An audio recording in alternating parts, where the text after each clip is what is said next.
Maintaining both the growing conditions for seedlings and the time-lapse setup can be challenging. While the time-lapse setup requires not touching either the plants or the soil to avoid disturbances, it's also essential to monitor and adjust the soil's moisture levels regularly, a delicate balance between observation and intervention. It was a lesson I learned the hard way. I thought I was nurturing my plants, but my excessive watering led to their decline. The leaves began to wither, not from lack of water, but from too much of it. You see, a plant's roots are equipped with delicate structures called root hairs, tiny extensions that absorb water and nutrients from the soil. When I overwatered, these root hairs were suffocated as the water filled every pore in the soil, leaving no room for oxygen.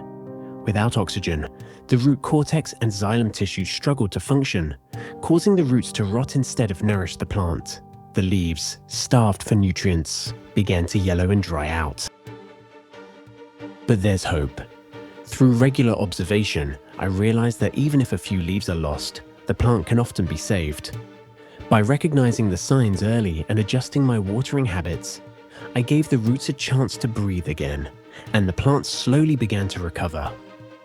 A valuable reminder that patience and attentiveness can bring a plant back from the brink. Plants grow in fascinatingly different ways.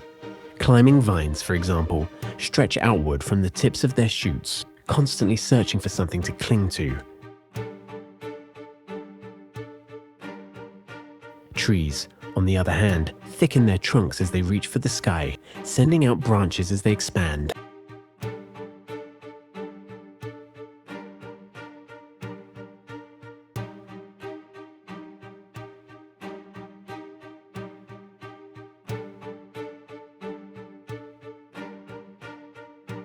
But what about the plants you're seeing here?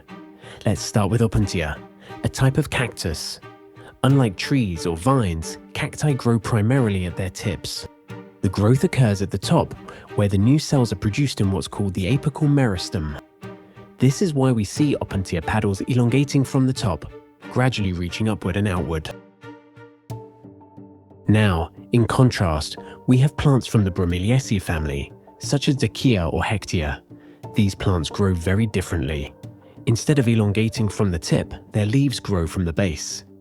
Each leaf emerges from the heart of the rosette, pushing older leaves outward. Over time, this creates a tight, spiky cluster, expanding from the center rather than growing upwards like the cactus. So while both these plants are thriving in their unique ways, they showcase the incredible diversity in how growth can happen in the plant world. And here's the fascinating part. Regardless of how a plant grows, it's only through time-lapse photography that we can truly appreciate the speed and subtlety of these changes. Without speeding up time, we'd hardly notice these daily transformations. So now, let's take a quick look at the progress made over the past week.